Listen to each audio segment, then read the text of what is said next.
Today I'll be showing you how to make a King Crimson, which is the perfect complement to the 1969 album In the Court of the Crimson King. To start, we're going to chill a martini glass with ice and set it aside. Next, we fill our cocktail shaker with ice, about halfway up should do it. We're going to add an ounce of gin, then 3/4 of an ounce of fresh lime juice, followed by half an ounce of grenadine. Try and pick a high quality grenadine, or you can make your own like I did. Now we're going to shake till we get a nice frost around the shaker.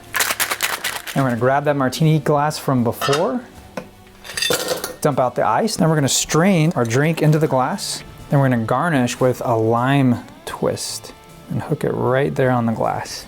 And there you have a King Crimson. It certainly does have a citrus bite to it, and you hardly taste the gin in this drink. If you like cosmopolitans, you're going to dig this drink, trust me. It's got a nice, crisp, cool finish. If you like this and you want more recipes, be sure to hit that subscribe button.